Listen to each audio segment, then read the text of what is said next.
tal? Buenas noches a todas, a todos, a todes. ¿Hay algún todo? Somos un todo, un tode.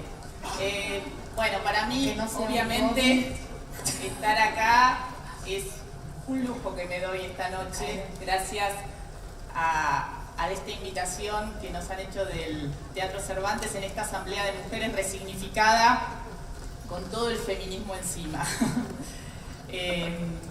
Tenemos a nuestras invitadas integrantes de este panel para hablar de cómo vivir juntes. Pero antes que nada quiero señalar y pedir un gran aplauso para nuestra querida Norita Cortiñas,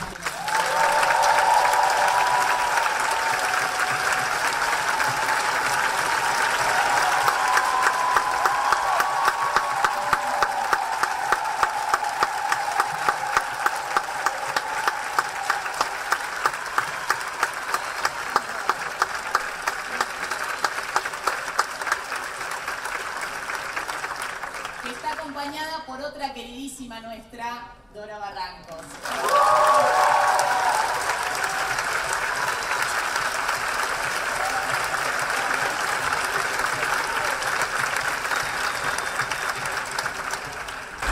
Qué lindo estar acá, ¿no? Esta noche, y para hablar de un tema que nos está interpelando por estos días, por estas semanas, por estos meses.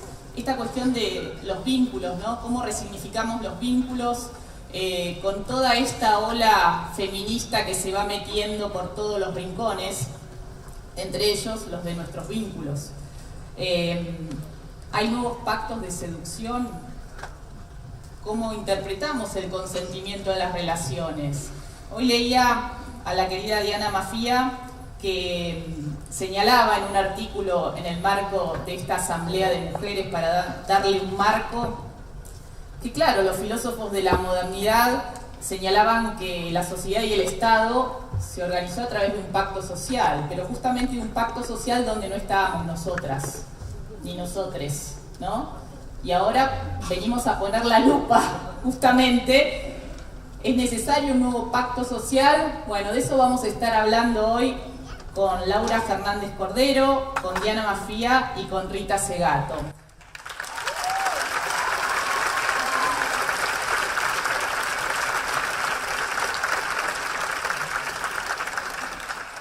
Y tenemos un cierre de lujo también, ¿eh? Van a estar Susi Shock y Caro Bonillo, así que aguantar hasta el final, que la noche recién empieza. Voy a hacer una breve presentación, ustedes las conocen, pero la formalidad indica que yo voy a hacer unas breves líneas de quienes me acompañan acá en este escenario. Laura Fernández Cordero es socióloga y doctora en Ciencias Sociales por la Universidad de Buenos Aires, es investigadora del CONICET, es responsable del área académica del Centro de Documentación e Investigación de la Cultura de Izquierdas de la UNSAM, la Universidad Nacional de San Martín, y coordinadora del programa Sexo y Revolución, Memorias Políticas y Feministas y Sexogenéricas. Es autora además del libro Amor y Anarquismo, experiencias pioneras que pensaron y ejercieron la libertad sexual. Es un libro de Siglo XXI Editores del 2017 y está por salir ahora el próximo mes. El libro de conversaciones, Judith Butler, Virginia Cano, Laura Fernández Cordero, Vida en Lucha, Conversaciones. Le damos un aplauso.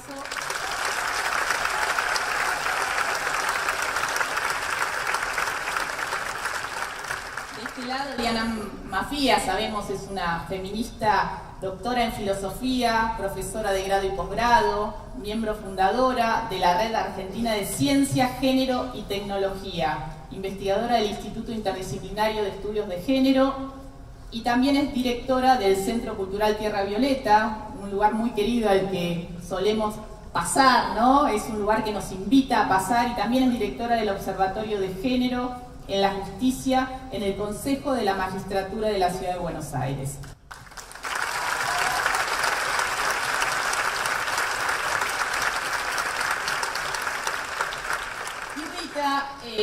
Que la tenemos de vuelta en el país, y eso es una alegría, ¿no? Porque se viene a instalar después de muchos años de ir y venir Y es una de las grandes intelectuales latinoamericanas con múltiples reconocimientos académicos. No voy a leer todos, no me alcanzaría el tiempo. Bueno, y tiene una larga y destacada trayectoria. Su pensamiento, su palabra pone luz en un tema tan doloroso, complejo y extendido en nuestra región como las violencias machistas en sus distintas formas y circunstancias. Es profesora emérita de la Universidad de Brasilia, donde fue docente del Departamento de Antropología y de los programas de posgrado en Bioética y en Derechos Humanos. Es investigadora del nivel máximo del Consejo Nacional de Investigaciones Científicas de Brasil. En 2018 el Museo Reina Sofía de Madrid fundó la cátedra Aníbal Quijano y la designó como su titular. Y este año la Universidad Nacional de San Martín creó la cátedra de Pensamiento Incómodo, que está a su cargo. Y bueno, es muy lindo este título. Y es autora, como ustedes saben, de innumerables libros, una lista importante, entre ellos La crítica de la colonialidad en 8 ensayos y una antropología por la demanda, La guerra contra las mujeres y contra pedagogías de la crueldad, que es uno de los últimos del 2018. Bueno, hechas ya las formalidades, venimos a escucharlas a ellas. Vamos a hacer cada una de ellas va a hablar unos 10 minutos y después empezaremos esta charla, esta tertulia, esta asamblea de mujeres. Adelante, Laura. Bueno, buenas noches. Qué situación comenzar esta mesa. Muchas gracias por la invitación. Es una alegría esta compañía, que se imaginarán. Preparé algunas cuestiones que me provocó esa pregunta que nos pasaron, ¿no? Pequeña pregunta, ¿cómo vivir juntes? Y pensé que este juntes le da un aire contemporáneo a una de las preguntas más viejas del mundo. Debe ser una de las preguntas más viejas del mundo. Desde que surgimos como especie, estamos respondiendo desde la religión, la filosofía, el arte, luego las ciencias, esta pregunta de cómo construir una comunidad, cómo vivir en comunidad. A mí me gusta mucho unos que se lo tomaron muy a pecho esta pregunta, que es el pensamiento utópico, ¿no? En algún momento a lo largo de los siglos, alguno decía, esta sociedad funciona mal, ¿no? Como ponen en Facebook, no importa cuando escuches esto, esta sociedad funciona mal, entonces voy a pensar una nueva, desde cero, y voy a inventar reglas racionales, espacios bien pautados, con formas de autoridad muy claras, con felicidad garantizada. ¿No? Le voy a poner un nombre significativo, por ejemplo, la Ciudad del Sol, o la Ciudad Anarquista Americana, utopías realmente escritas. Y hacían un libro, y ese libro servía tanto, como saben, para criticar esa sociedad presente, como para decir, bueno, hay otra sociedad posible, que puede ser de esta manera o de otra. Luego se les ocurrió otra idea, que era, bueno, vamos y construyámoslas, ¿no? Busquemos un terreno, hagamos unos planos, juntémonos, levantemos una comuna, fundemos una colonia. Ahora, una vez descrita o construida esa ciudad, pasaba algo inesperado, que podía resultar prácticamente invivible esa ciudad. Las feministas sabemos en parte por qué, porque estaban pensadas por varones que pensaban en las sociedades de su tiempo y en el que pensaban a veces con muy buena voluntad un lugar para la mujer, pero no era una voz femenina diciendo cómo quiero estar en esa sociedad nueva. Por ejemplo, en la utopía de Tomás Moro, si residías en el adulterio, pena de muerte. En la ciudad socialista de Bellarmine, el estado era tan asfixiante que si llovía, abrían un paraguas para toda la ciudad. El resto. En la ciudad del Sol de Campanella nos iba peor. Cruzaban a las lindas y las feas de manera regulada para controlar la especie, ¿no? Y prohibían la lujuria. Campanella era un religioso. En los falasterios de Fourier habría que levantarse a las 4 de la mañana para comenzar a ser feliz bien temprano. Y hoy puede resultar fácil reírse con ternura o reírse de estas imaginaciones que suenan un poco viejas. Pero hoy estamos ante un modo de responder a la pregunta de cómo vivimos juntos, cómo construimos la ciudad, que surge cuando lo peor de la política se cruza con la publicidad. Y entonces la respuesta a cómo vivimos juntos son como eslóganes. En todo estás vos. A la ciudad...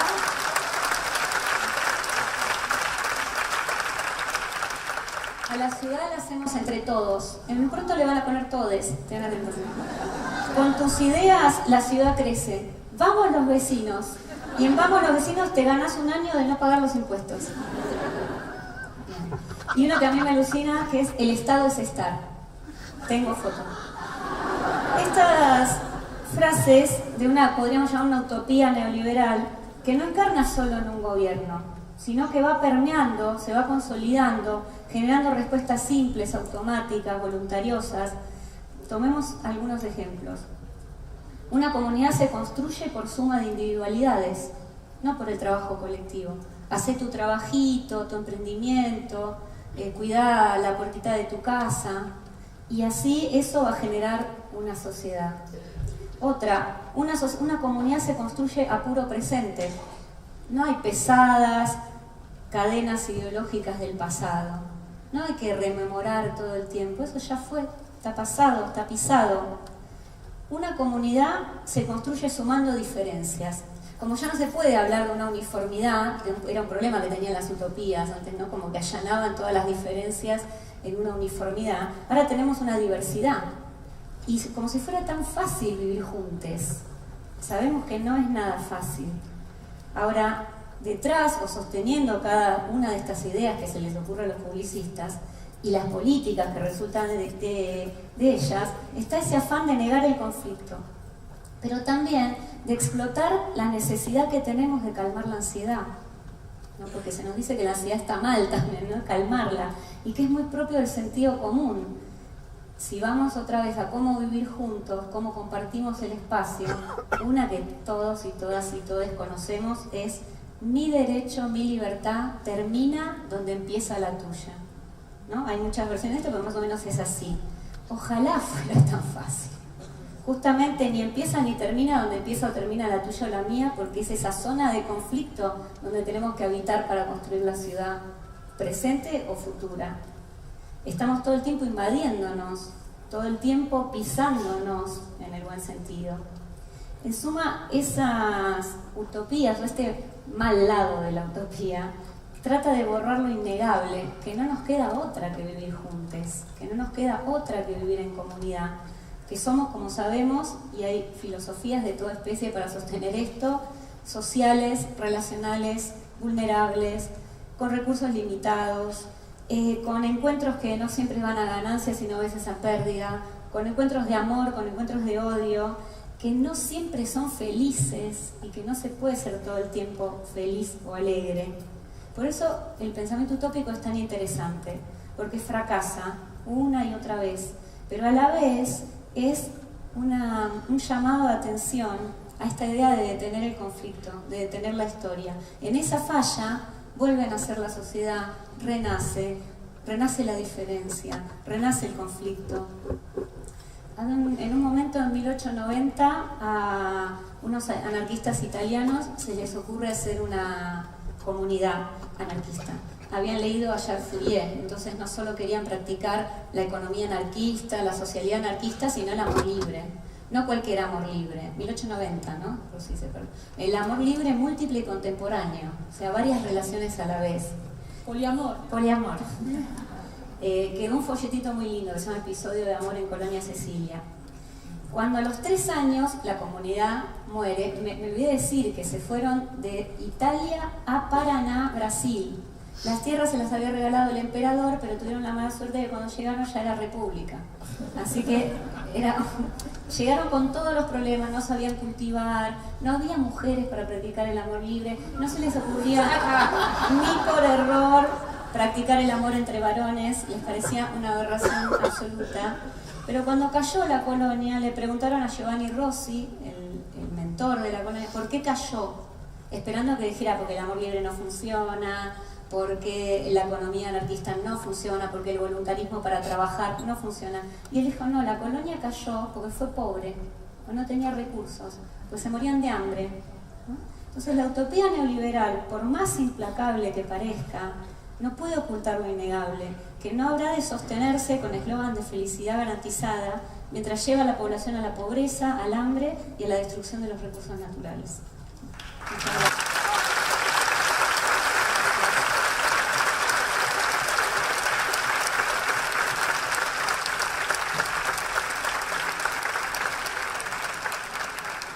Bueno, ahora vamos a escuchar a Diana. Bueno, gracias y es una enorme ilusión estar acá con ustedes, juntos. Bueno, cuando pensamos de qué manera construir comunidad, una manera en la antigüedad era pensar que se construía comunidad a partir de la naturaleza, que las comunidades eran naturales, como una colonia de abejas o como una manada de búfalos, construyen comunidad, tienen liderazgos, tienen roles determinados y que los seres humanos también, según nuestra naturaleza, teníamos roles determinados y construíamos esa agregación sin que hubiera ninguna razón que no fuera la propia naturaleza de cada cual. Por supuesto, los filósofos pensaban y decían cuáles eran esas naturalezas y a las mujeres nos correspondía gestar y parir ahí. Era una cuestión natural. Eso dictó de manera muy profunda cuáles eran los lugares en el momento en que comenzó a concebirse la comunidad de otro modo y a pensarse que en realidad la comunidad social se organizaba de acuerdo con ciertos acuerdos, pactos, contratos, y que esa era la manera de construir sociedad y roles en la sociedad. El problema en la modernidad, con el surgimiento del Estado y con esta idea tan distinta, que es que la comunidad se organiza no por naturaleza, sino por pactos, era que había un ámbito público donde esos pactos funcionaban y eran pactos políticos, explícitos la mayoría de las veces, implícitos otros, y es importante saber que también había pactos implícitos, porque esos pactos fueron patriarcales, fueron pactos hechos entre varones, las mujeres estábamos excluidas de esos pactos públicos, y un aspecto privado donde ahí sí éramos las reinas del hogar, nos correspondía ese espacio, nos correspondían ciertos roles, y en ese espacio privado se fundaba otra institucionalidad que no era el Estado, sino que era la familia. Y en la familia se siguió operando como si el orden fuera natural. Un patriarca cabeza de familia tenía como propiedad a su mujer y a sus hijos, él expresaba sus necesidades frente al Estado, de manera que había una sola subjetividad política dentro de la familia y relaciones de poder naturalizadas, algo que sigue estando en la idea de que la familia es una unidad natural. Ustedes recordarán que cuando se discutió el matrimonio igualitario hubo reacciones con respecto a que eso era antinatural, que cómo íbamos a estar juntos, agregades en formas familiares que no fueran familias nucleares, heterosexuales y para la reproducción. Porque esta vida privada también tiene un orden, pero ese orden no era un orden en el que hubiéramos participado en resolver cuáles eran los mecanismos. Entonces, la cultura patriarcal generó un orden social público y un orden privado al servicio de los varones, y fundado sobre todo en el dominio de los cuerpos de las mujeres. En el orden privado, porque las mujeres eran las que tenían que controlar la legalidad, la legitimidad de los hijos, para que la herencia pudiera pasar legítimamente de padres a hijos, la acumulación capitalista, que es la que funda ese orden moderno. El patriarcado y el capitalismo armaron allí un corset muy fuerte, junto con el pensamiento religioso, un corset de hierro sobre las mujeres. El lugar es lo privado y la función es reproductiva. Pero también los varones se repartieron, estos varones privilegiados que hicieron el contrato, que no eran todos los varones, ¿no? Algunos estaban también al servicio de esos varones poderosos. Además de controlar que algunas mujeres iban a ser mujeres para el matrimonio, porque el matrimonio era para preservar el patrimonio, consideraron que algunas mujeres iban a estar en el ámbito público y que iban a ser propiedad colectiva de todos los varones. Esas mujeres públicas son aquellas de cuya sexualidad los varones se iban a apropiar en la prostitución. Entonces, cuerpos de mujeres para legitimar los hijos y la herencia, sexo de mujeres para legitimar la sexualidad y el deseo sexual de los varones, porque cuando se consume como mercancía en el capitalismo una corporalidad y una sexualidad, no se consume la sexualidad que quiere ejercer esa mujer o esa trans que ejerce la prostitución. Se consume la sexualidad que quiere ejercer el que pone el dinero y pone el imperativo de su propio deseo. Y más recientemente, la capacidad de gestar de las mujeres, también al servicio de quienes no pueden gestar, entonces la capacidad de gestar es también mercancía para un mercado de subrogación, de gestación por sustitución o subrogación de útero. Con respecto a estos sometimientos de los cuerpos de las mujeres, surgió tempranamente el feminismo como una emancipación. El feminismo ha tenido, desalambró los cuerpos, trabajó la autonomía sobre esas corporalidades. Los derechos sexuales y reproductivos de las mujeres son el gran tema incluso de las movilizaciones recientes, y esto genera una crisis en el mundo público y en el mundo privado. En el mundo público porque las mujeres nos hemos propuesto como quizás el sujeto político más notable, más activo en estos últimos años, más visible además en su demanda. Una demanda de autonomía sobre las propias decisiones y sobre la propia corporalidad. El fin de la violencia, el fin de la obligación de gestar y parir, el fin de las subordinaciones al heterosis patriarcado, el fin de la heterosexualidad obligatoria, muchos finales de determinismo sobre los cuerpos. Pero fundamentalmente entró en crisis la vida privada, la vida amorosa, porque los varones perdieron un poco la brújula en relación con cuáles eran las recetas. Ustedes saben que hay un epistemólogo, Thomas Kuhn, que habla de la crisis de paradigmas, ¿no? Él habla de historia de la ciencia, pero podríamos pensarlo también en la vida social. Un paradigma es un conjunto de creencias que funciona para una comunidad, para un nosotres, que a veces es el nosotres de la ciencia, pero podríamos pensarlo también como una comunidad social, donde las recetas funcionan, donde la resolución de los problemas implícitamente lleva reglas que no se ponen en cuestión, porque están funcionando, resuelven la vida cotidiana. Y en ese paradigma también funciona quiénes son los sujetos expertos, quiénes son los sujetos ganadores, quiénes son aquellos que tienen la posta sobre cómo hay que hacer las cosas.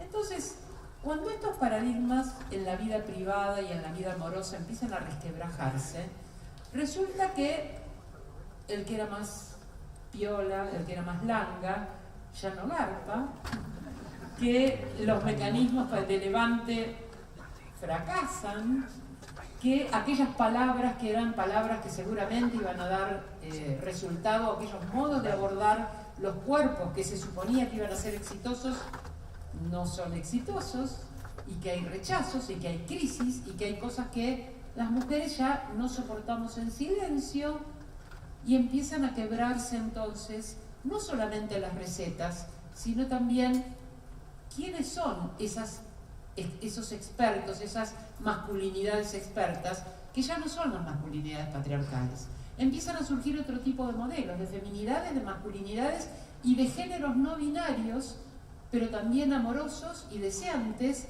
que ponen en crisis absolutamente esa división sexual de los roles y de los modos implícitos del abordaje de la vida privada. Entonces, muchos varones atados al paradigma patriarcal dicen, bueno, pero entonces se acabó, si ya no podés acosar a la secretaria, entonces ya no la podés invitar a un café, se acabaron los romances de oficina. Entonces decís, ¿no hay otra manera de invitar a la secretaria a tomar un café que condicionándola que si no pierde el trabajo? ¿El acoso es la única manera de sexualidad? Bueno, si ahora resulta que las mujeres pueden ser lesbianas y los varones pueden ser gays, y encima hay personas que son trans y travestis y ni siquiera sabés si son heterosexuales o no, porque no tenés palabras para definir sus orientaciones y deseos y sus prácticas, y entonces se va a acabar el género humano. Se acaba el género humano. Hay una cosa catastrófica, ¿no? Un poco en las reacciones contemporáneas. O bien, bueno, pero entonces quiere decir que ahora vamos a tener que hacer un contrato explícito para que las mujeres no sientan que las estamos abordando excesivamente, como nos pueden denunciar por violación o porque estamos presionando demasiado y estamos acosándolas. Entonces ahora vamos a tener que llamar a Raúl, que es el escribano,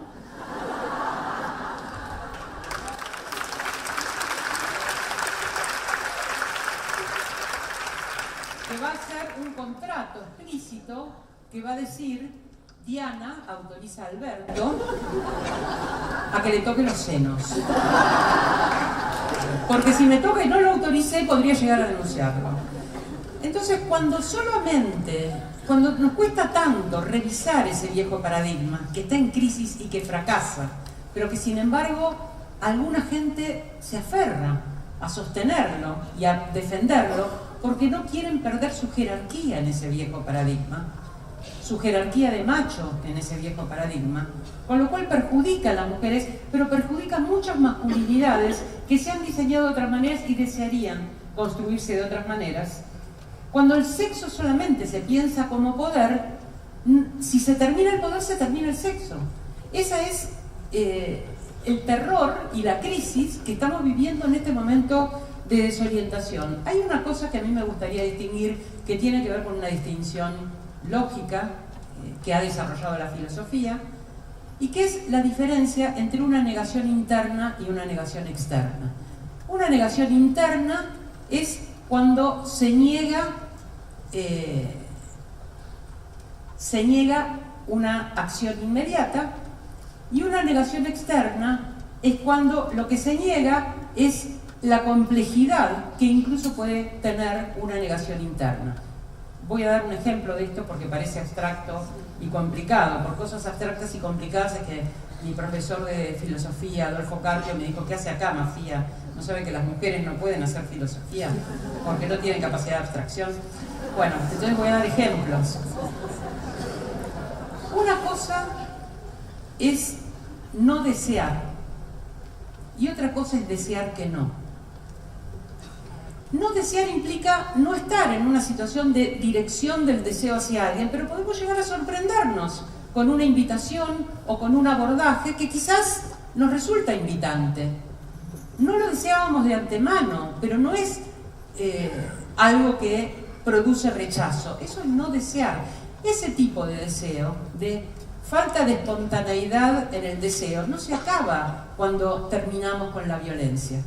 Lo que sí se acaba es la insistencia cuando alguien desea que no. Cuando alguien dice no, es no. Cuando alguien primero no dijo nada y la abordan, a lo mejor dice sí, pero si te dijo no, es no. Desea que no. No es lo mismo que no desear. Entonces no es que se acaba el romance, se acaban las posibilidades de abordaje, lo que se acaba es la violencia.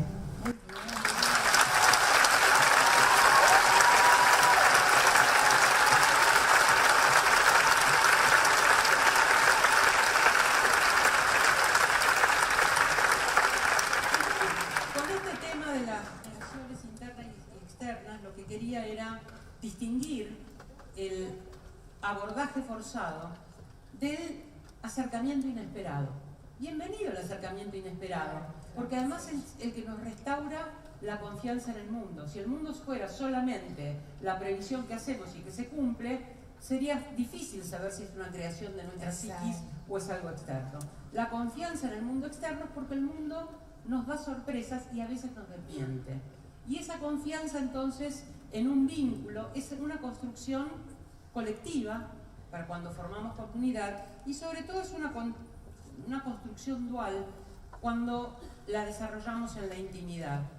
Entonces yo creo que se acabó el tiempo de las recetas se han quebrado, y si queremos unir aquello que está tan fragmentado, lo que tenemos que hacer es pensar que se acabó el tiempo del gran paradigma, porque hemos entrado nosotras a donde antes no estábamos ni siquiera concebidas en el diálogo.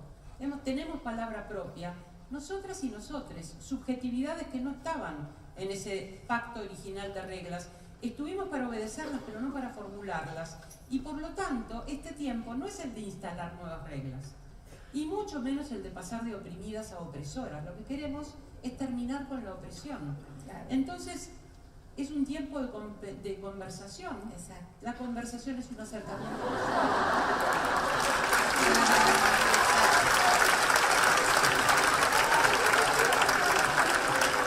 ¿Aprovecho ese gato? Es un tiempo de conversación y de empatía. Es un tiempo de acercamiento sensible. Es un tiempo de acercamiento respetuoso para todas las personas, varones, mujeres, trans, travestis. Y es un momento de construcción colectiva. Ahora sensiblemente incluyente. Tenemos que estar alertas a que sea incluyente, a que no formemos nuevos guetos excluyendo, y sobre todo a la construcción polifónica de un nosotres. Sin embargo, en esta conversación no quiere decir que no haya ciertas certezas. Seguramente podremos partir de muchas diferencias, pero también de algunas certezas. A mí me gustaría terminar, por ser el día que es, con una certeza mía, porque quizás podríamos dialogar. Y mi certeza está destinada a Nora Cortiñas. Fueron 30.000.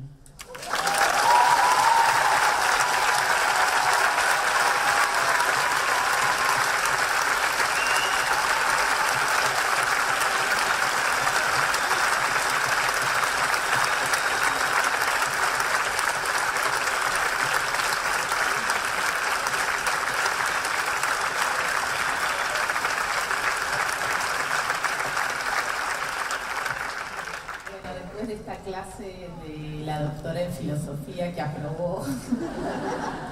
Aprobada por la doctora en antropología. Vamos a escucharla. Me encanta porque hay esa, ¿no? Esa empatía y esa concordancia cuando uno va acertando así con la cabeza, ¿no? Y con las palabras, y acá se dio en este escenario porque Rita tenía el micrófono abierto y iba diciendo que bueno, ahora la vamos a escuchar a Rita Segato. Bueno, creo que va a ser un poco más corto. Es muy difícil la conversación entre una antropóloga y dos filósofas, ¿no? Socióloga. Bueno, tenemos acá la interdisciplina. Bien, me parece bien. Entonces, al final voy a llegar a un comentario. Me encantó lo que estoy plenamente de acuerdo. Lo que dentro de los feminismos no es tan fácil hoy en día, ¿no? Porque hay una gran diversidad de voces y eso no nos debe asustar, en el sentido que cuanto más debate y discrepancia hay al interior de un movimiento, más fuerte es, porque eso lo consolida, lo agrupa, o sea, hace con que la tensión esté en el interior del movimiento. Eso entonces concentra la atención hacia el núcleo interior del movimiento y la interlocución y da una gran fuerza a su interlocución interna. O sea, hay una falsa idea de que cuando hay discrepancia se trata de una fragilidad del movimiento. Yo creo exactamente lo contrario. Cuanto más discrepancia hay, cuanto más debate hay al interior, más fuerte, ¿no?, es ese movimiento. Entonces, hablar sobre todo juntes es hablar también de todo eso, hablar sobre una gran cantidad de gentes, de diversos feminismos, que son distintos, pero que están muy interesados en colocar el eje de la interlocución al interior del movimiento, lo cual lo hace más denso y más interesante. Imagínense que tuviéramos una visión monolítica, todo el mundo pensando, sería un aburrimiento terrible, por lo menos no nos aburrimos jamás, ¿no? Por lo tanto, creo que cuidado con el valor que adjudicamos a la divergencia. Desde mi punto de vista, la divergencia tiene un valor positivo, ¿no? Porque muestra que el movimiento es plural y conversa entre sí. Entonces, algunas llaman un poco la atención. Yo ya abrí hoy durante bastante tiempo, hoy más temprano. Creo que voy a tratar de ser más breve. Cuidado que no toda sociedad es una comunidad, ¿no? Eso es una cuestión antropológica, ¿no? Es imposible que una sociedad de masas sea comunal, ¿no?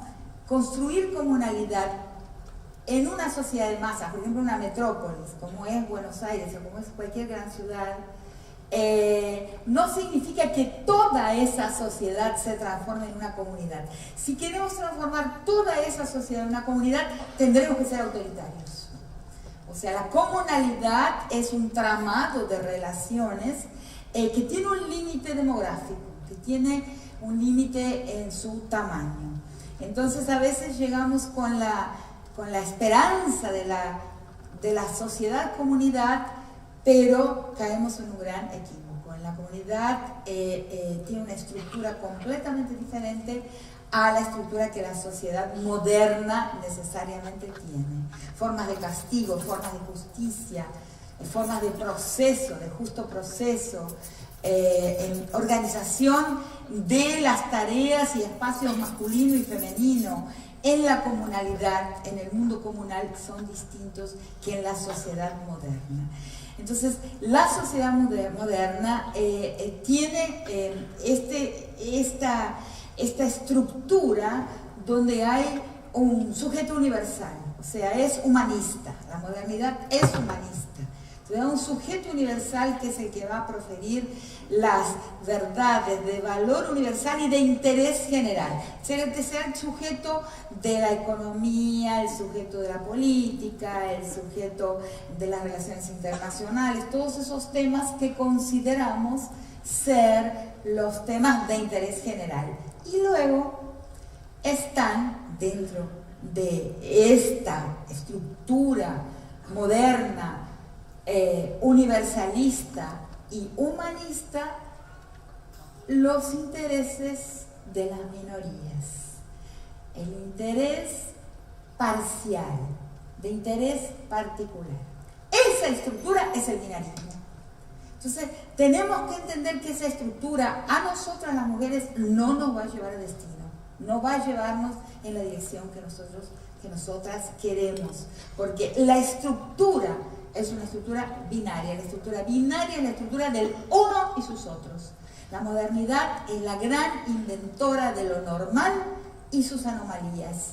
Las mujeres somos las anomalías del hombre, los no blancos son las anomalías del blanco, los deficientes son las anomalías del normal, las sexualidades no normativas son las anomalías de la heterosexualidad. Es de eso que tenemos que salir, y eso se llama humanismo y modernidad.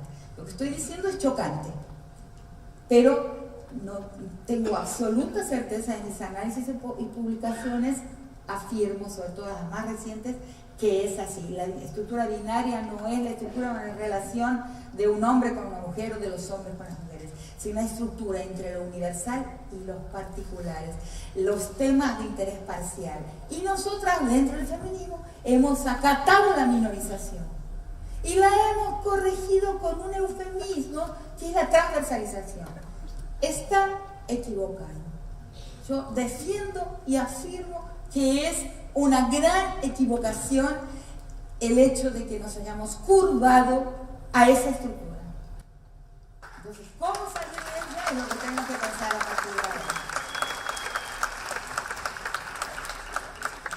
Es bastante chocante porque, digamos así, contradice creencias que están ya muy establecidas, muy consolidadas, ¿no? Pero nosotras mujeres no somos la anomalía del hombre, no somos el otro del sujeto universal. Sin embargo, a veces hasta para entrar en los partidos políticos, para uno disputar el Estado, ¿no?, va a tener de alguna manera que meterse en esa estructura universalista del sujeto universal y tener que abandonar formas de politicidad, que son formas femeninas de hacer política y de hacer gestión, que es lo que vengo últimamente intentando entender y describir, cómo es una politicidad femenina. Y, en fin, darle sus características, creo que son las tareas de todas. Pero simplemente decir ahora que una politicidad femenina es una politicidad que rescata la memoria perdida, rasurada, censurada, que se quedó en el camino, en el pasaje a la modernidad, de una domesticidad que era y es en muchos lugares todavía política, y es en muchos lugares que inclusive conozco, inclusive en nuestras capitales, en América Latina, todavía hay jirones de comunidad, fragmentos de comunalidad, que son vinculares de otra forma, y sobre todo entender que esta nueva era de la política de las mujeres, esta salida a la calle, muy especialmente en nuestro país, de las mujeres, ¿no?, es la puesta en acto de la reemergencia, y no la invención, sino la reemergencia de una politicidad comunal, vincular, que estaba rasurada, que estaba contenida, que estaba bloqueada, que estaba censurada por el pasaje a la modernidad. Entonces es experimental, es vincular, tiene una otra manera y un otro destino en la política, y también es pluralista. Y ahí quiero hacer una gran diferencia entre dos modos de estar en la historia, en la política, en la fe, en la religión y en la vida. Una es la forma monopólica. El tema es un mundo en plural, quiero resaltar eso. Un único Dios, una única verdad, una única forma del bien, una única manera de hacer justicia y una única utopía. O sea, un futuro común y prediseñado para todos. Eso es monopólico, y estamos atrapados en ese monopolio de la idea del bien como efecto del sujeto universal, que es el sujeto de la modernidad, el único sujeto de un ágora, ¿no? De un englobante, de una esfera englobante que ha capturado todo lo que se pretenda dotado de politicidad. O sea, para uno enunciar un enunciado político, un discurso político, uno va a tener que saber enunciarlo en un ágora, dentro de un espacio englobante que ha monopolizado, capturado, secuestrado todo lo que se pretende político.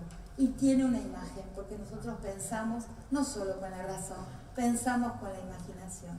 Y esa imagen, lo ha dicho el feminismo y los feminismos de hace mucho tiempo, sobre todo la crítica feminista del derecho, ese sujeto no es un sujeto neutro, tiene cara, es un sujeto masculino, tiene un cuerpo de hombre, aunque a veces sea una mujer que actúa ahí. Es hombre, es blanco, es propietario, es letrado, y ahora viene la risa, porque siempre los feminismos dijeron es heterosexual, y no es mi manera de decirlo, porque sobre su sexualidad sabemos muy, muy poco. Pero es paterfamilias, es el dueño de una familia, que es otra cosa muy distinta a decir que es heterosexual. Entonces, ese sujeto enunciador de la política tiene esas características, y cuando una mujer entra al campo del Estado, quiera o no lo quiera hacer, va a aprender a comportarse burocráticamente, una gestión distanciada, protocolar, principialista, que es la manera de actuar de ese ícono, de ese cuerpo enunciador de todo lo que se pretenda una verdad universal y de interés general, y también enunciador y articulador de los grandes temas.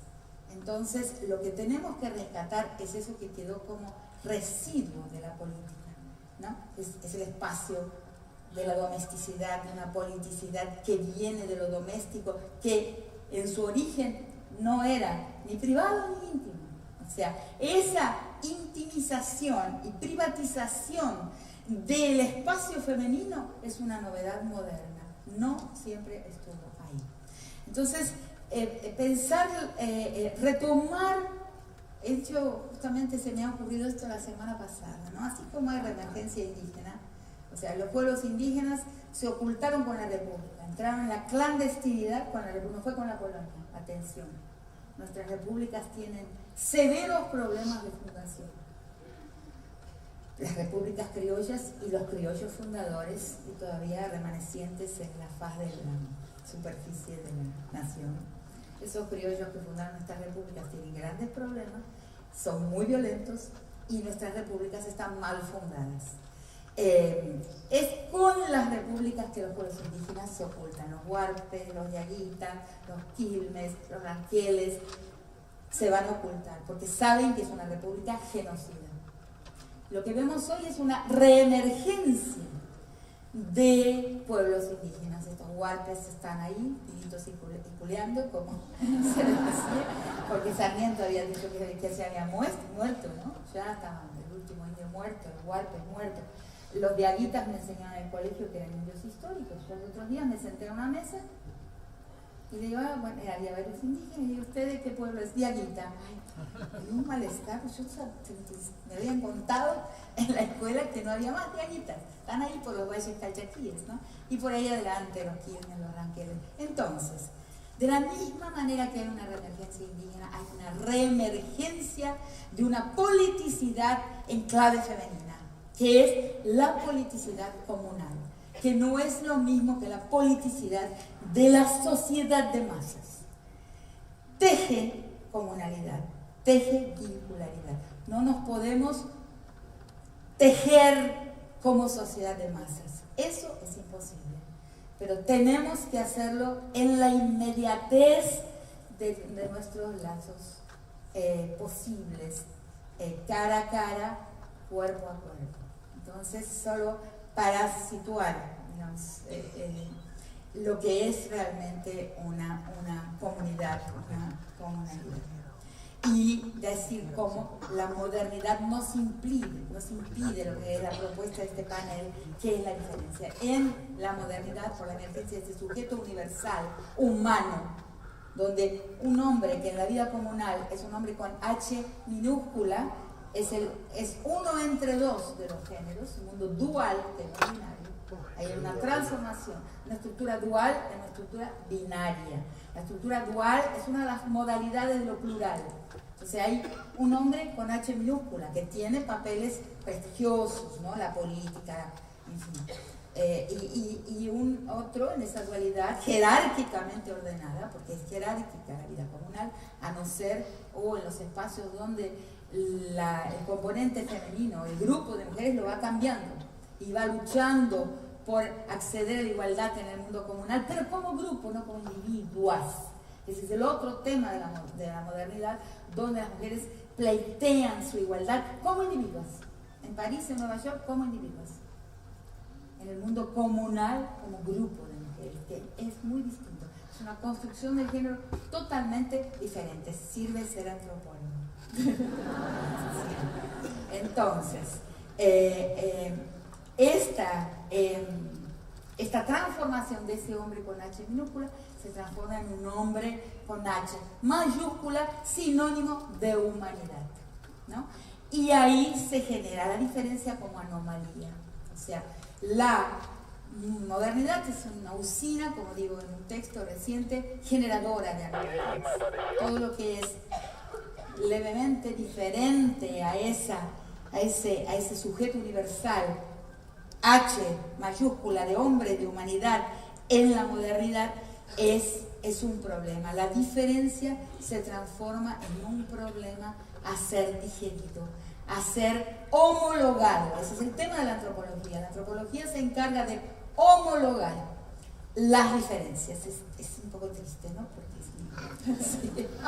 Pero es una ciencia que va con su racionalidad homologar las diferencias y darles un sentido que permite la traducción de las diferencias más radicales.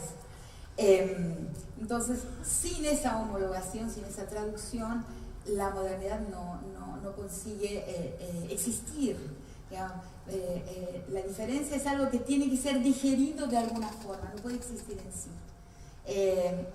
La diferencia es un problema para el humanismo y para la modernidad. Entonces tenemos un prejuicio positivo, así como tenemos un prejuicio negativo con relación al mundo comunal, que nos cuentan que es bárbaro, etc. No es feminicida. Así como el genocidio, como han dicho los grandes, como Hannah Arendt, como Zygmunt Bauman, que han dicho que el genocidio es moderno. O sea, se necesita de la racionalidad moderna para hacer esa línea de producción de muerte, que es el genocidio. El feminicidio también es moderno, también es de la sociedad de masas y no es de la comunidad. La comunidad es patriarcal y es jerárquica, pero no es feminicida. Por eso vemos este fenómeno del feminicidio aumentar bajo nuestros ojos, a pesar de toda la legislación, a pesar de todas las políticas públicas, porque hay una estructura que lo sustenta. Y tenemos que enfocar esa estructura y ver cómo realmente reconstruimos comunalidad y vincularidad. Solo algo más. Entonces, con relación a lo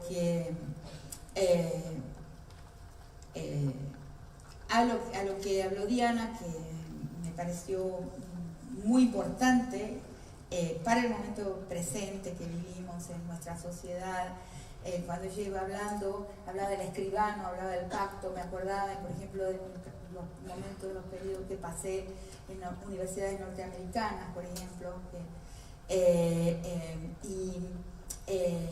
Me Too, o sea, cómo es estas soluciones del feminismo, de un feminismo que llamo el feminismo pilgrim, que es el feminismo del norte, de los peregrinos puritanos fundadores, otra colonización, otro origen, otra historia.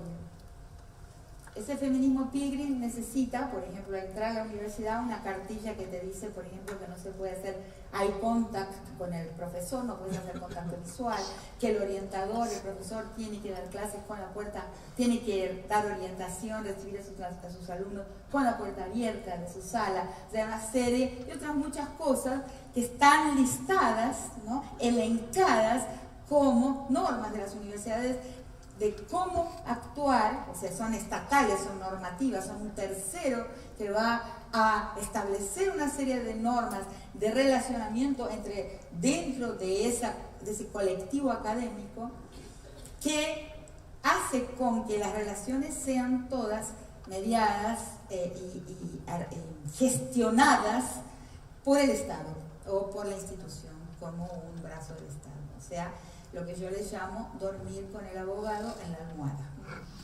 Nuestra sociedad no puede ser así y no debe ser así. Por eso el Me Too y el Ni Una Menos no son el mismo movimiento, porque se encuentran en dos sociedades con historias totalmente diferentes.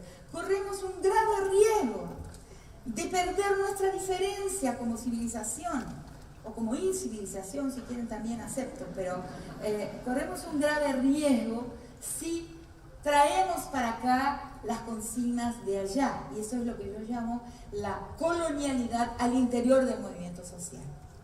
Entonces nosotros, como dijo Diana, muy bien, me representa plenamente, no podemos perder el poder y el talento, la habilidad de gestionar nuestras relaciones cara a cara, vincularmente los unos con las otras con los unos. ¿Qué es lo que estamos viendo hoy en ciertos feminismos, en las escuelas secundarias, en la catástrofe de género en que se han convertido algunas escuelas secundarias, si no todas, varias con las que he conversado y las cuales he tenido noticias? Hay una catástrofe de género, porque las niñas, muchas de ellas en las calles, extraordinaria su argumentación sobre el aborto, o sea, hay un movimiento de juventud y un movimiento de niñas extraordinario que nos garantizan el futuro como feministas, pero también hay que estimularlas a que piensen más y se protejan de lo que he llamado un feminismo del enemigo, porque la política del enemigo es la política justamente de nuestros antagonistas del proyecto histórico, o sea, es una política monopólica. O sea, donde vemos... Te voy a pedir que vamos, sí, así vamos a meter algunas preguntas. O sea, la política, cuando vemos que la política en sus metas propone el monopolio, o sea, cancela el pluralismo y diseña un enemigo, tenemos que tener cuidado.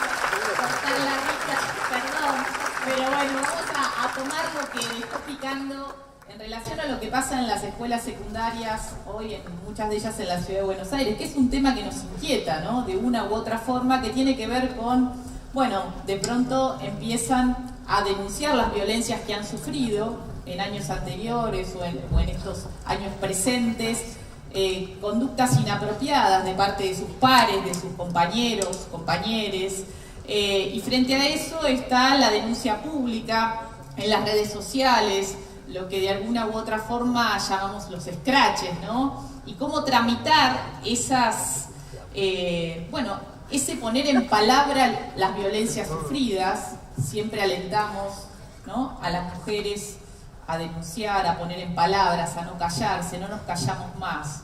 Pero frente a esa catarata de testimonios, esa avalancha de sufrimientos puestos en palabras, ¿qué hacemos, no?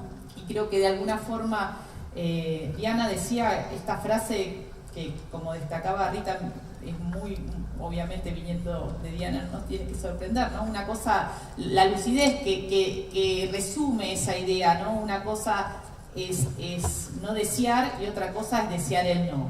Ahora, son palabras lo que estamos diciendo, en los hechos, en la cotidianeidad, lo que estamos viendo en nuestras propias casas, lo que le pasa a nuestras hijas o a nuestros hijos o a nuestros hijes, ¿no? Lo que escuchamos de los sobrinos. ¿Qué hacemos, no? Y tiro esto como propuesta a Laura, Diana, Rita, un poco a pensar cómo reencauzamos estos vínculos cuando hemos puesto la lupa con esta amplificación que nos ha dado el movimiento Ni Una Menos, la posibilidad de la palabra, el mirá cómo nos ponemos, ¿no? ¿Qué hacemos hacia adelante? ¿Qué le decimos a las adolescentes, que acá hay muchas, a las jóvenes, que hoy no se callan más? A mí me parece bien que no se callen más. El asunto es pensarlo de manera un poco más abierta. Pensar qué pasa con esos chicos. Vos decías, abordan de manera inapropiada. ¿Cómo se aprende a abordar? A abordar. Abordar. También hay que aprender a abordar. ¿Cómo se aprende a abordar? Yo recuerdo en diálogo con mi marido, que es de Avellaneda, con el que Raúl Escribano nos firmó la autorización. Él me decía el sufrimiento que significaba para los adolescentes este aprendizaje, para los varones adolescentes, el aprendizaje de cómo acercarse, el temor al rechazo, la imagen de ese varón frente al colectivo de varones si fracasaban, la imagen si ganaban, la construcción de esa masculinidad por la mirada de sus pares y no por la mirada hacia las mujeres. Y eso que tiene que ver con el binarismo, que tiene que ver con el patriarcado, que tiene que ver con los roles y con la poca sensibilidad hacia la persona real que tenemos enfrente, es también un dolor para los varones. El patriarcado no es solo ventajas para los varones, también hay desventajas. Y creo que esa torpeza en el medio de la crisis de estas recetas de abordaje, no son sus padres los que les van a enseñar a abordar, porque sus padres no tienen precisamente los códigos que podrían ser exitosos con chicas jóvenes en este momento, que claramente no tienen un temor que creo que yo tenía cuando comencé en el feminismo, que era el temor de molestar. Las mujeres estamos educadas en lo que una filósofa española, Amelia Valcárcel, llama la ley del agrado, ¿no? Queremos agradar, queremos que nos quieran, queremos no generar una disrupción, y nuestro primer feminismo era intentar conciliar, avanzar, pero no confrontando, rechazando. Y en este momento me parece que hay menos pudor para producir dolor, para decirlo de alguna manera, ¿no? No hay conciencia de que en ciertos rechazos se produce dolor en la otra persona. Nos falta un poquito de empatía y de diálogo, y a mí me parece muy bien que no se callen cuando algo les duele, pero también me parece que hay que orientar un poco qué pasa con los chicos, ¿no? Creo que ahí, además del escrache, que el escrache también surgió en un momento en que no había canales formales para hacer las denuncias. En este momento hay canales formales, de hecho las universidades, las escuelas tienen protocolos de violencia. El problema es que hemos fracasado como adultos en que esos canales sean una garantía de que van a ser receptivos, bien tratadas las personas, que van a vehiculizar las denuncias. Yo estoy trabajando en la justicia. En la justicia, ninguna adolescente, ninguna joven se plantea recurrir a la justicia para hacer una denuncia de estas. No porque no haya un canal formal, sino porque los canales formales son parte de la ruptura del éxito de las recetas, no son los canales apropiados. Yo creo que las redes tienen una ventaja, que es esta posibilidad de encontrarme en una comunidad que es virtual, que no es real, que no es el cara a cara, pero es el experiencia a experiencia, unirse con otras experiencias. El yo sí te creo se basa en que compartimos experiencias de abuso, de maltrato, etc. El no nos callamos más se basa en que una denunció y otras dijeron a mí también me pasó y a mí también me pasó, y entonces colectivamente pueden ir muchas adolescentes, quizás no serían escuchadas públicamente, frente a personajes que son personajes públicos y muy poderosos. Entonces, después quedan impunes cuando la justicia entra. Esta es la parte del fracaso. Acabamos de tener algunos casos de esta índole. Entonces, tampoco es que sea un vehículo seguro, pero me parece que en la denuncia, en las redes, a veces se produce un aplanamiento de los múltiples modos de violencia. No todo es violencia sexual extrema. Hay muchos grados y hay muchos modos de la violencia, y estos modos admitirían tramitarlos de maneras diferentes. El chico que tuvo un acercamiento torpe, pero entonces los compañeros lo marginan y dicen no vas al viaje de egresados, y bueno, hay modos de repercusión que pueden generar, me parece a mí, situaciones dolorosas y donde la otra persona no tiene la capacidad de la palabra. No nos dividimos en varones y mujeres en la sociedad, nos dividimos con otras sensibilidades, con otros puntos de vista. Las maneras en que nos unimos nos atraviesan y nos cruzan.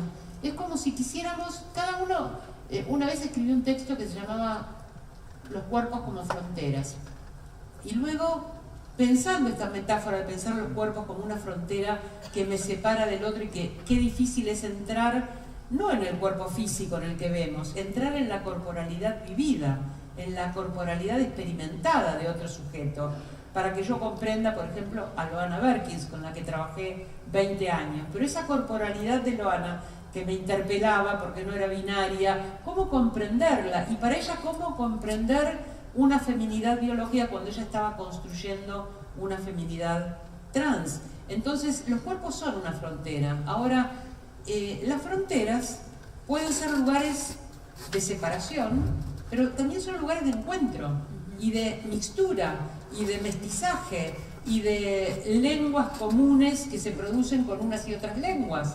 Son lugares de atravesamiento y de encuentro, no son solo lugares de separación. Cuando en una condición, por ejemplo la de género, transformamos una frontera en algo absoluto, lo que hacemos es construir un muro, como quiere hacer Trump con México. Porque Trump quiere hacer un muro con México no solamente para evitar que entren. Vieron que todos estamos desesperados por llegar a Estados Unidos porque es un lugar maravilloso. Entonces hay que hacer un muro porque si no nos apiñaríamos ahí para poder ingresar a ese paraíso, al que nunca fui, pero debe ser fabuloso. Pero él dice, bueno, que no vengan los inmigrantes ilegales a sacarnos el trabajo. Su problema es la ilegalidad de la inmigración. Hoy leía un texto donde decía, migran las empresas, migran las industrias, queremos que se radiquen empresas de otros lugares, pero no queremos que la gente migre. La gente se transforma en ilegal, las empresas no, pero la gente sí. Los capitales pueden migrar, pero las personas no. Entonces transformamos ese lugar que podría ser de encuentro en un muro. Y lo peor es que ese muro va a encontrar rápidamente quien lo patrulle. Las patrullas van a vigilar que nadie pase ese muro ni haga un huequito y pretenda contactarse con el que está del otro lado. Y donde hay un muro y donde hay una patrulla, siempre hay aduanas.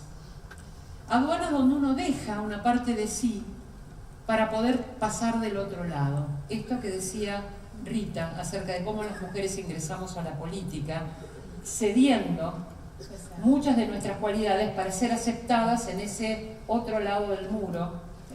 al cual nos ha sido negado el ingreso. Entonces, dejamos muchas veces en múltiples aduanas de la vida las cosas que podrían unirnos, que podrían conectarnos, y yo creo que este es el aprendizaje que tendríamos que hacer junto con las adolescentes y jóvenes.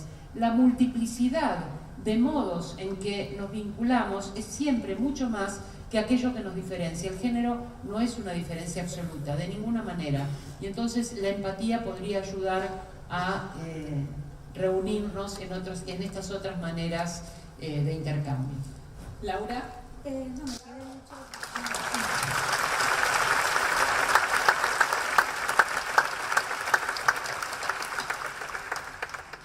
Sé que me quedé con el no del que hablaba Diana. Digo, hubo generaciones previas en que las mujeres aprendieron que primero había que decir que no. Nunca decir que sí de una, aunque quisieras, aunque tuvieras ganas, aunque sintieras deseo. Y ahora eso mutó en, bueno, no es no, que es muy saludable, ¿no? Cuando digo no, es no. Entonces el desafío que tenemos por poder, a pesar de este no es no tan fuerte, poder construir otros lugares para la libertad sexual. Porque lo novedoso es que esas chicas ejercen su libertad sexual por fuera de los paradigmas que tenían nuestras madres o incluso, bueno, siempre hay que pensar no hay una geógrafa, o sea que estamos tan disciplinares, pero pensar geográficamente, ¿no? Lo que pasa acá en algunos colegios de capital de Buenos Aires no es lo mismo que lo que puede pasar en otras ciudades más chicas, no digo en el interior porque también hay ciudades en el interior, digo en ciudades más chicas del interior. Pero yo hago una distinción cuando los problemas son entre adolescentes o los problemas son con los señores grandes que ya están formados. Yo con los señores grandes que ya están formados no gasto un segundo. Es una decisión personal. No tengo ganas de educar, no tengo ganas de hacer nada. Hay mucho escrito, hay muchas que ya escribieron durante mucho tiempo. Con los adolescentes tenemos otra responsabilidad, porque como bien dijiste, quienes los están formando están desorientados, estamos desorientados, están desorientadas. Entonces ahí me parece que hay mucho trabajo por hacer, y sobre todo de coser la vinculación entre feministas, no sé qué término usar para no ofender, pero antiguas, ancestras, feministas más nuevas, feministas que somos feministas hace 20 años y feministas nuevas que descubren el feminismo recién, o el movimiento de mujeres, ¿no? Nosotros tenemos un movimiento enorme de mujeres, no necesariamente feminista para empezar, pero ya lo será. Me parece que ahí tenemos el desafío de cuando nos pautan tanto la agenda hay que sospechar.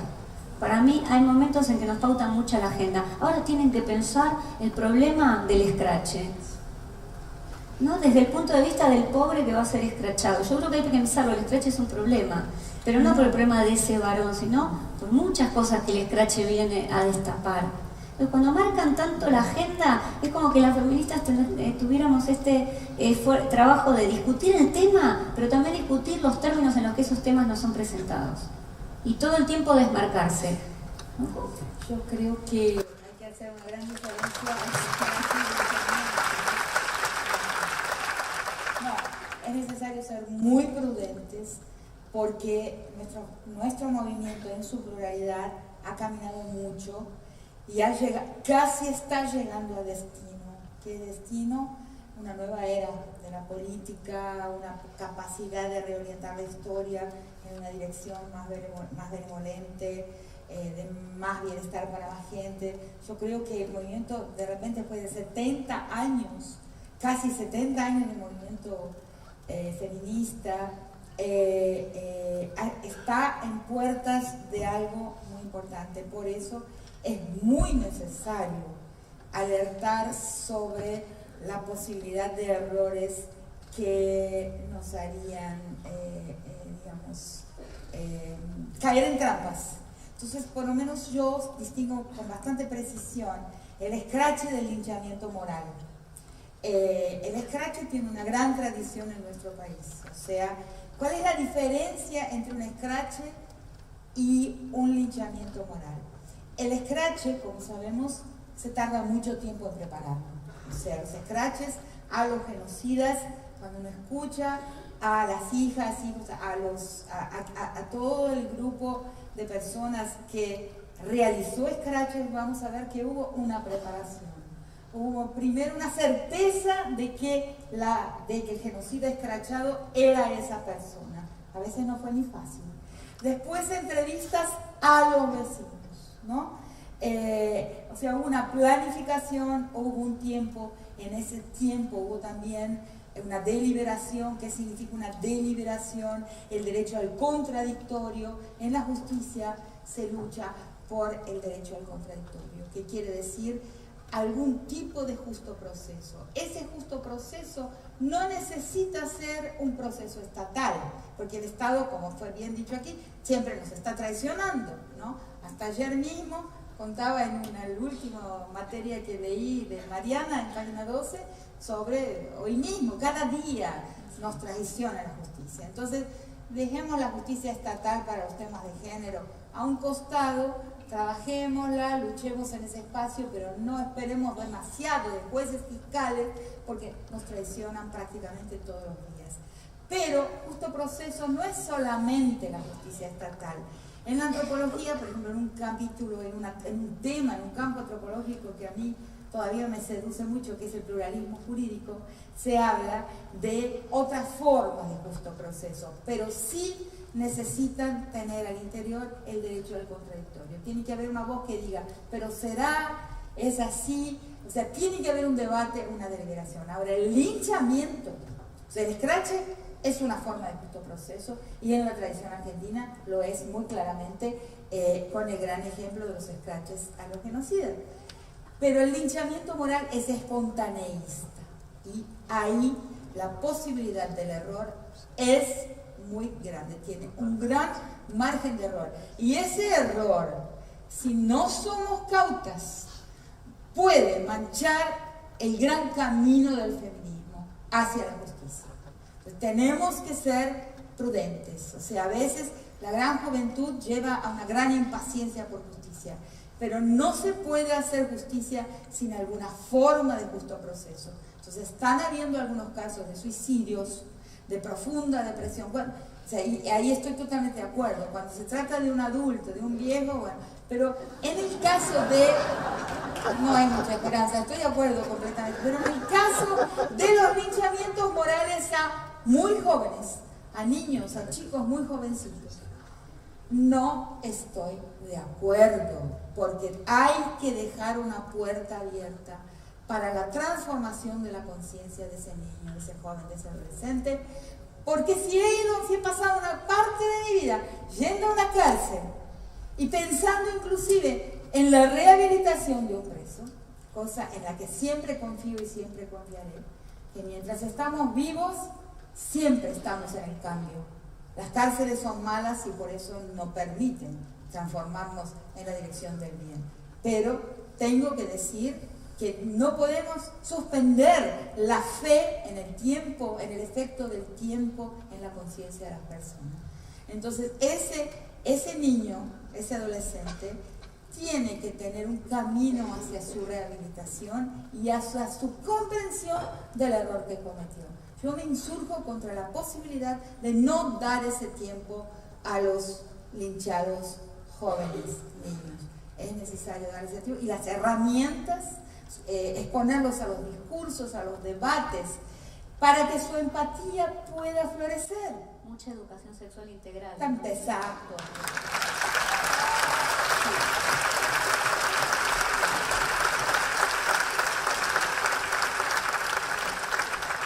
Hablamos que, bueno, la justicia nos defrauda, ¿no? Muchas veces, Diana, vos estás en la justicia, en ese observatorio, y es el lugar al que en los casos de delitos una recurre, ¿no? Denuncia, espera, y esa justicia misógina, sexista, no nos cree, no nos escucha, nos da la espalda.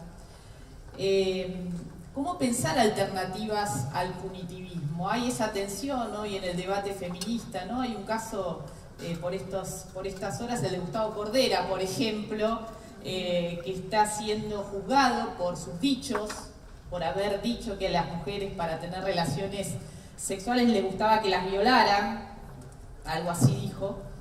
Y en este momento se está resolviendo si se acepta una probation, esto es la suspensión de juicio a prueba, en torno a una propuesta de dar unos recitales. Él había planteado dar él charlas, ¿no? Porque dice que ya había aprendido mucho. Bueno, no lo queremos escuchar a él. Pero desde la Fiscalía se le planteó que en todo caso fuera él a alguna capacitación o alguno de estos abordajes para hombres que ejercen violencia contra las mujeres, hacer una retractación, un pedido de disculpas leyéndolo de parte de un texto que había hecho la fiscal también, entre otras medidas, ¿no? Y hay un debate fuerte, si tiene que ir a juicio, el Estado tiene que seguir ese proceso con lo que eso significa, o es posible, en este caso, donde está juzgado por sus dichos, la posibilidad de esta alternativa, ¿no?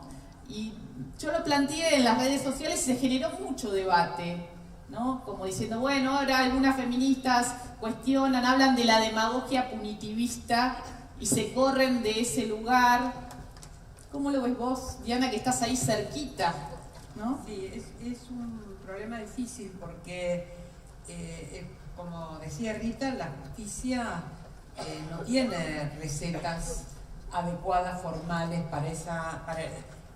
la jueza de la Corte, Elena Hayton, hace una distinción entre el acceso a la justicia, que implica poder llegar a los tribunales, poder litigar, y el acceso a justicia, que es una solución justa, que no siempre el modo de lograrla ni el lugar son los tribunales y son los procesos litigantes.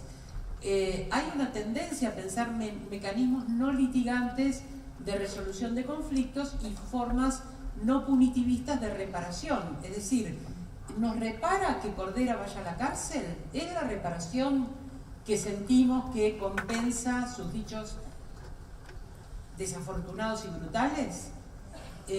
A veces podemos pensar que no es exactamente lo que queremos que esté encerrado en una cárcel, sino que se repare de otra manera.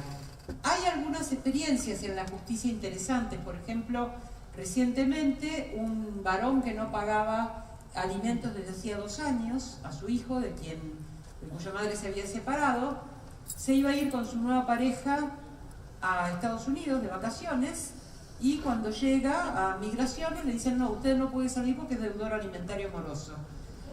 Hasta que no se ponga al día con la cuota alimentaria, 2 años de cuota alimentaria, no se puede ir de vacaciones.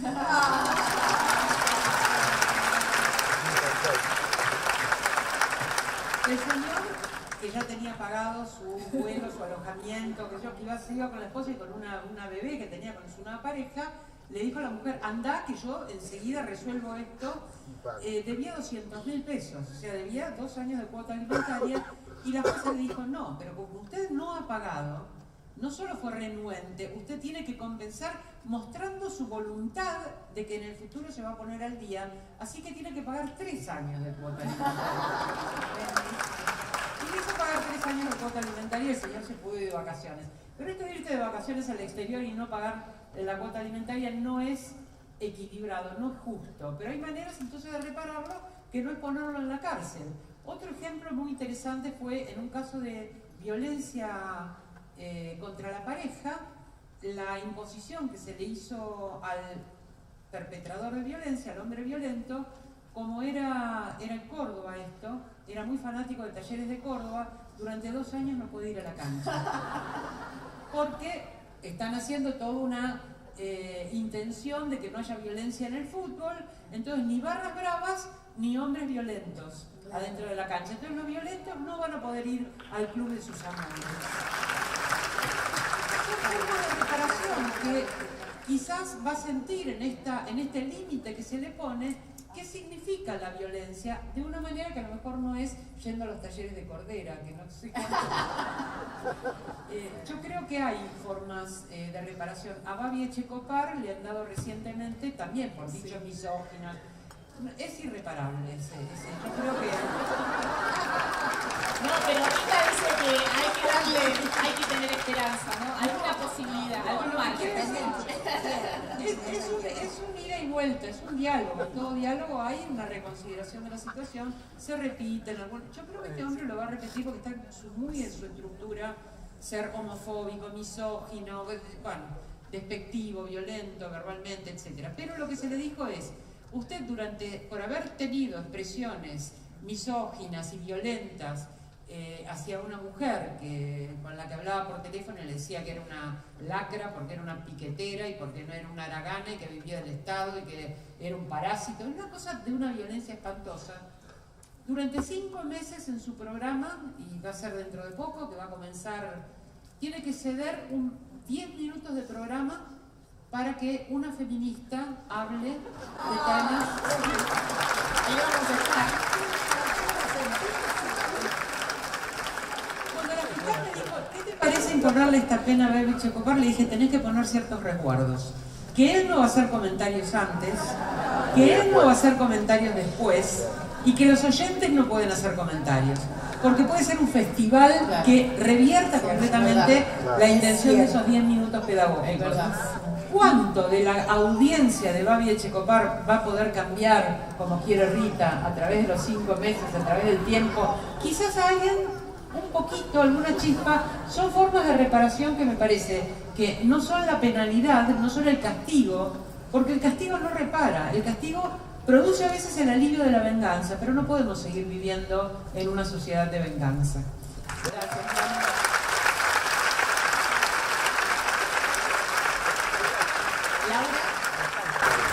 Pensaba que efectivamente nuestro horizonte no puede ser llenar más las cárceles, definitivamente.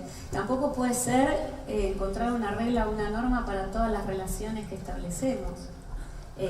Ahora, al mismo tiempo, tenemos que encontrar formas no solo de reparación, sino de, no sé, educación, suena un poco pedagógico, pero de lugares de diálogo y creo que casos como el de Cordera o todo lo que está sucediendo en el rock, que es tremendo, está rompiendo también pactos entre varones, y eso es importante que se rompan.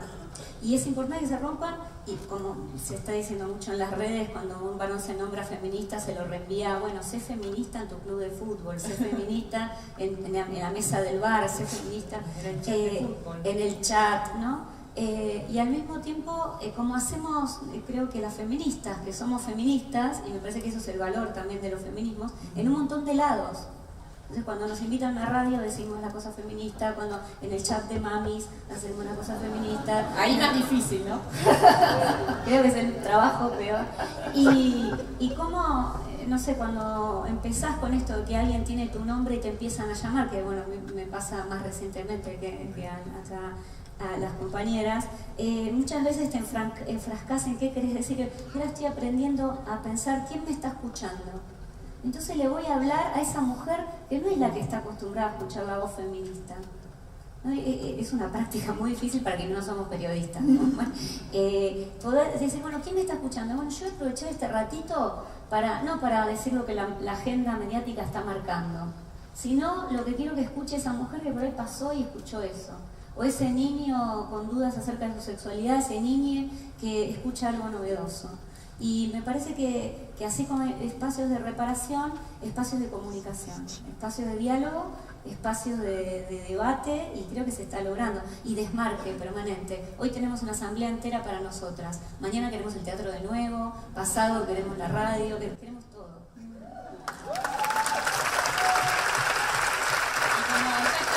Al final le voy a pedir a Rita que nos diga unas palabras de cierre en vísperas de un nuevo 24 de marzo también, esperándolo acá en esta asamblea de mujeres que nos ha tenido durante toda la jornada con la cabeza así abierta, ¿no?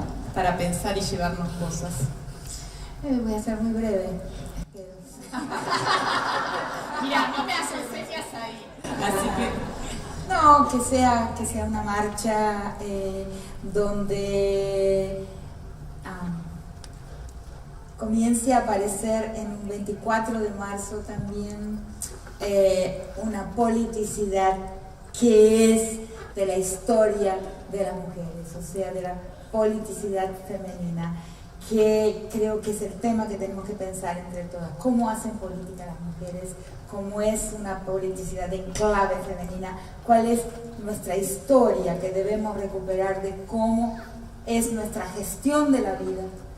¿Qué características tiene? Que no es la que se tornó dominante a partir de ese hombre con mayúscula, sujeto universal.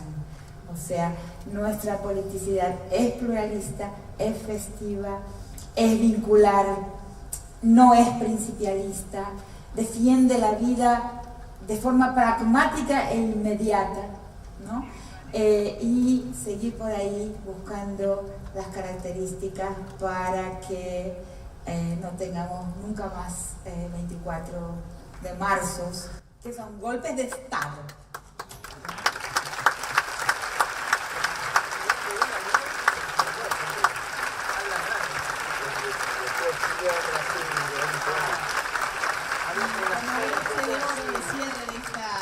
Hermosísima Asamblea de Mujeres que hoy nos regaló el Teatro Nacional Cervantes, tenemos el gusto de escuchar a Susi Shock y Carlos. Bienvenida.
Asamblea de mujeres, trans, travestis.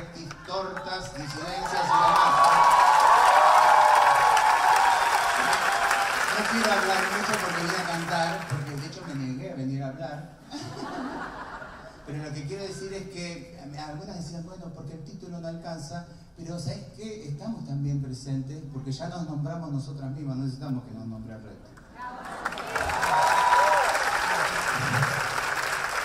Ángel de la madrugada, Ángel de la madrugada, Guainito.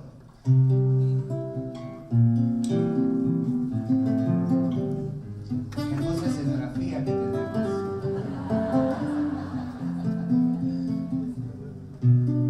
Ángel de la madrugada, viento de pluma que barre toda tristeza del suelo, toda mentira del aire. Blanca piadosa es tu mano que me acaricia la sangre. Cuando recibo ese beso, todo angelino en mi baile. Quien fuera para un ángel, quien fuera pura y acequia, a orillas de cualquier río, alimentar a la tierra. Ángel de todos los soles, dame tu pluma que barre toda tristeza del suelo, toda mentira del aire.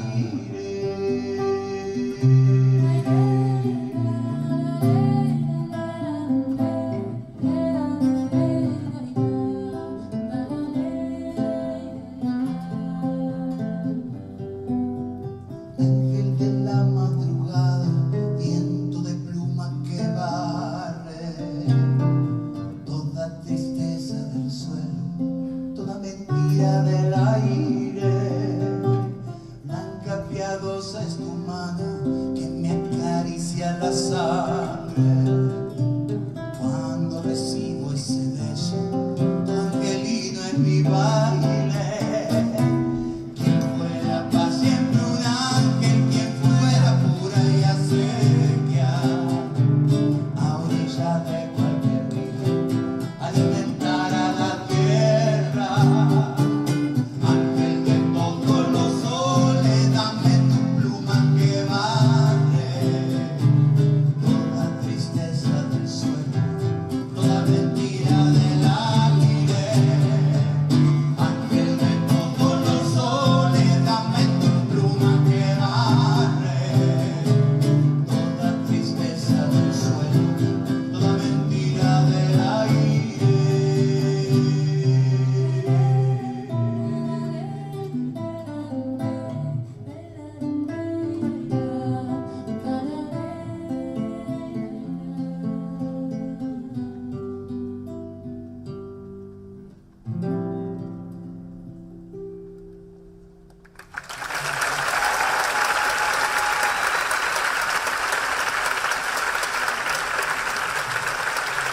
Un tanguito vamos a hacer. Porque sí. Porque travesti. Porque sí. Que bueno, yo no sé si tantas veces ha pasado que el Cervantes tenga a Marlene Guayar, a Nati Mestral, pensando, produciendo todavía pensamiento, ¿no? ¿Resistirá el edificio? ¿Cervantes resistirá?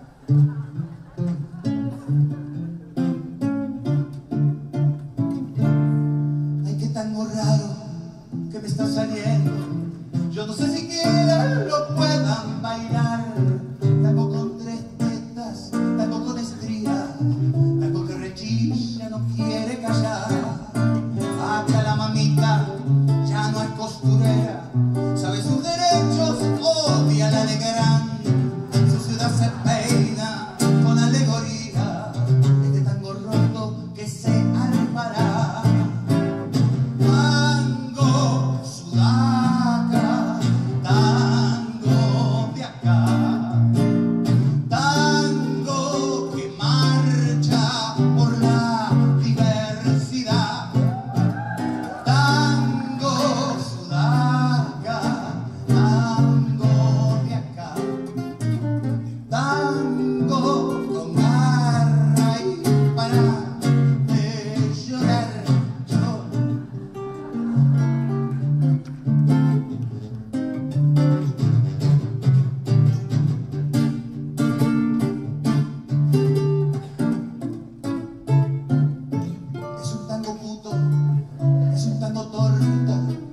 Monseñor Aguer no lo querrá. Toma Aguer. Tango, acá, tango de acá. Tango que marcha por la diversidad. Tango, sudaca, tango de acá. Tango que marcha por la diversidad.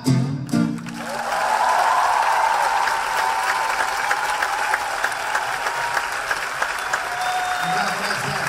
Caro Bonillo, por favor, fuerte el aplauso.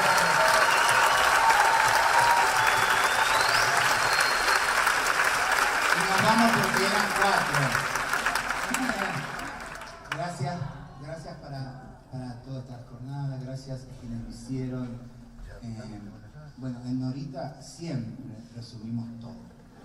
En Norita siempre resumimos todo, hay un montón de... ¿Saben, por si no saben de historia, que las primeras que supieron abrazar políticamente a las trabas fueron las madres y las abuelas de los abuelos? Y esta persona a la que le dedicamos esta canción, que da título al próximo disco, que se llama Traviarca, el disco, para que lo digan, en la AM, se llamó, se sigue llamando y se queda siempre llamando Loana Berkin, la más feminista del todo.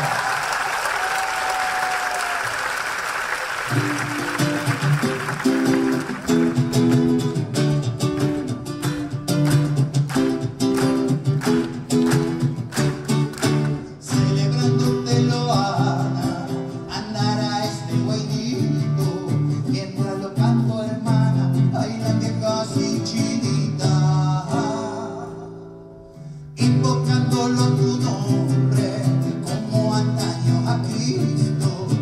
Bailándote Loana, ahora tu nombre lo reclama. Mientras lo susurran, mientras lo contagian, revuelan su pollera, honrando a nuestra traviarca.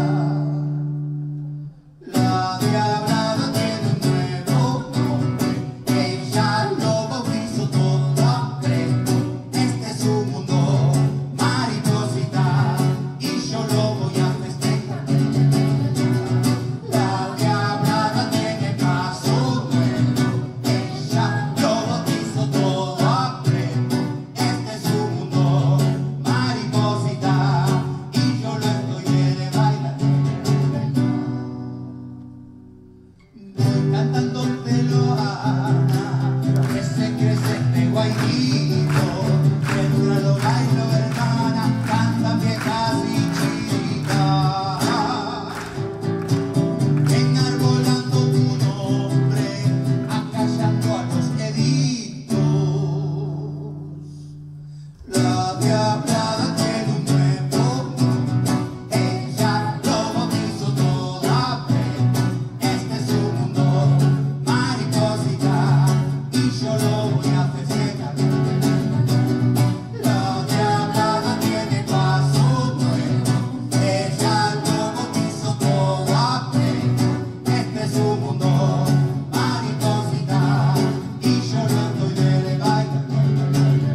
más y después un pañuelazo para despedirnos. Vayan preparándolos. Gracias, gracias.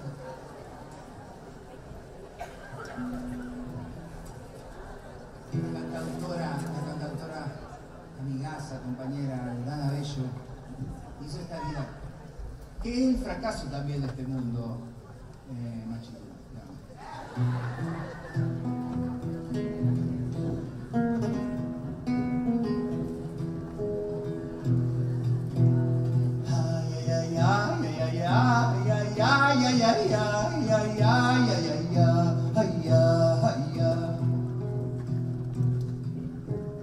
Esta vida la que canto sangra de pena y dolor. Las injusticias de siglos siguen en pie con ardor. Sigue de acampe la lucha, reclaman vivir en paz. Por la ley de territorio, claman por la dignidad. La tierra es de las que luchan, ramita seca tu corazón.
Ramita seca tu corazón.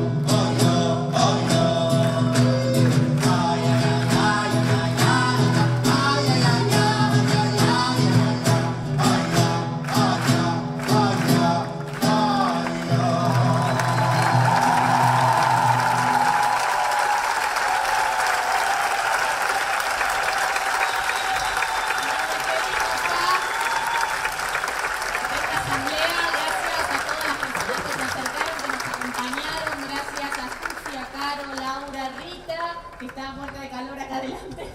Y Diana, para mí un placer haber hecho de moderadora en este último panel y nos despedimos, ¿eh? Hasta la próxima.